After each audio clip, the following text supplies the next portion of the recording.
అది రెండో ప్రపంచ యుద్ధం. బర్మా దేశం అప్పట్లో బ్రిటిష్ కంట్రోల్లో ఉండేది.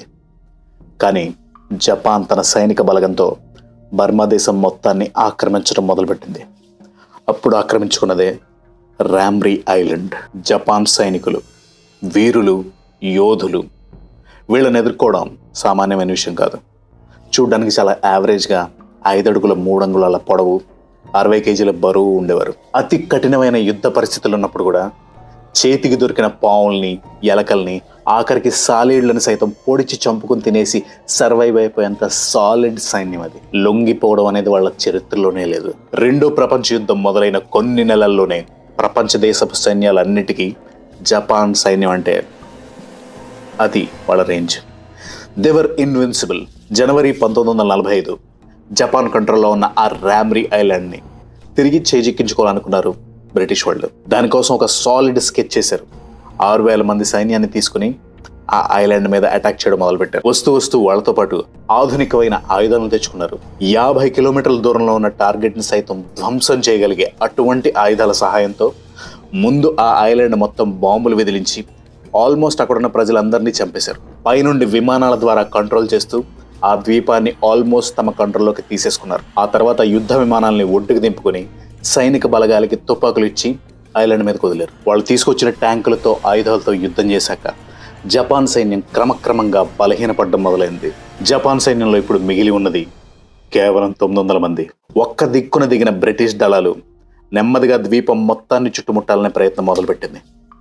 ఈ విషయాన్ని జపాన్ సైన్యం గ్రహించింది. వాళ్ళు ఐలాండ్ మొత్తాన్ని చుట్టుముట్టక ముందే అదర్ సైడ్ ఆఫ్ ది ఐలాండ్కి జపాన్ వాళ్ళు వెళ్ళగలిగితే వాళ్ళకి సహాయం దొరుకుతుంది అని భావించింది. కానీ ఆ అదర్ సైడ్కి అక్కడికి వెళ్ళాలంటే నీటిలో 10 మైళ్ళ పాటు చెట్టు కొమ్మలు పట్టుకుని నడుచుకుంటూ వెళ్ళాలి. ఆ నీళ్లలో నడుచుకుని వెళ్ళటం సామాన్యమైన విషయం కాదు. ఎందుకంటే ఆ నీటి అంచుపైన అడవి దోమలు, పక్కనే తేళ్లు, నీటి లోపల విష సర్పాలు ఉంటాయి. అయినా సరే ధైర్యం చేసి ఆ 900 మంది నీటిలో నడుచుకుంటూ వెళ్ళడం మొదలుపెట్టారు. వాళ్ళెవ్వరికీ తెలియని విషయం ఏంటంటే ఆ నీటిలో కొన్ని వందల సాల్ట్ వాటర్ క్రొకోడైల్స్ ఉన్నాయి. ఉప్పు నీటిలో బ్రతికే మొసళ్ళు. మొసళ్ళు అంటే ఇలాంటి మొసళ్ళు కాదు. ఒక్కొక్కటి 23 అడుగుల పొడవు, 1200 కేజీల బరువు ఉంటాయి.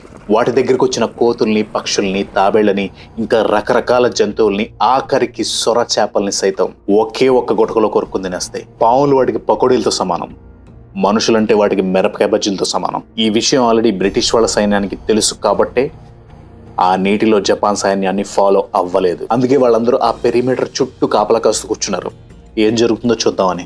సాయంత్రం అవ్వగానే ఆ నీటిలో జపాన్ సైనికులందరూ నడవడం మొదలుపెట్టారు. ఒక సైనికుడు మొసలికి చిక్కాడు. ఆ మొసలి క్షణంలో వాడిని కొరికేసింది. వాడు భయంతో గట్టిగా అరిచాడు. ఆ ఒక్క అరుపుతో ఆ ద్వీపంలో ఉన్న మొసళ్ళన్నిటికీ అర్థమైంది మనకు ఆహారం దొరికింది అని. అంతే, 100 మంది సైన్యాన్ని 100 మొసళ్ళు వెంబడించడం మొదలుపెట్టాయి. రాత్రి అవ్వగానే ఆ సైనికులందరికీ ఏం చేయాలో అర్థం కాలేదు. చీకటి, ఎటువైపు నుంచి ఏమొస్తుందో తెలియదు. కింద నీటిలో ఏ విష సర్పాలు కాటేస్తాయేమోనన్న భయం. కాపు కాసిన ఆ మొసళ్ళు ఒక్కొక్కడిని చంపి నవిలి మింగేయడం మొదలుపెట్టాయి. ఒక్కొక్క రోజు 100 మంది సైనికులు ఆ మొసళ్ళ నోట్లో పడి చచ్చిపోతూ ఉన్నారు. ఎంత తప్పించుకుందామని ప్రయత్నించినా తిండి నిద్ర లేకపోవటం వల్ల ఆ మొసళ్ళకి విందు భోజనంగా మారిపోయారు. మొదటి 2 రోజులు దాక్కుని వేటాడిన మొసళ్ళు 3వ రోజు నుంచి చుట్టుముట్టడం మొదలుపెట్టాయి. గన్నుతో కాల్చిన, కత్తితో పొడిచిన వాటికి దోమ కుట్టినట్టు కూడా లేదు. ఏమీ జరగనట్టు మీద పడి అందరినీ కొరుకు తినేసేవి. ఆ వారం రోజులు చుట్టుపక్కల ఐలాండ్లో మిగిలిన జనాలు, జపాన్ సైన్యాన్ని చంపడానికి వచ్చిన బ్రిటిషర్లు లోపల నుంచి వచ్చిన అరుపులు విని వణికిపోయేవారు. ఆ వారం రోజుల తర్వాత అరుపులు ఆగిపోయాయి. ఆ మొసళ్ళ నుండి తప్పించుకున్న అతి తక్కువ మంది, హార్డ్లీ 20 మంది కూడా ఉండరేమో, అందరూ బ్రిటిష్ ఆర్మీకి లొంగిపోయారు. తప్పించుకుని వచ్చిన వాళ్ళు లోపల జరిగింది ఏంటో చెప్తూ ఉంటే వినేవాళ్ళ ఒళ్ళు గగురు పొడిచేది. రాత్రిపూట మొసళ్ళు చంపేసి తినేగా మిగిలిన బాడీ పార్ట్లు పగలపూట రాబందులు వచ్చి తినేవంట.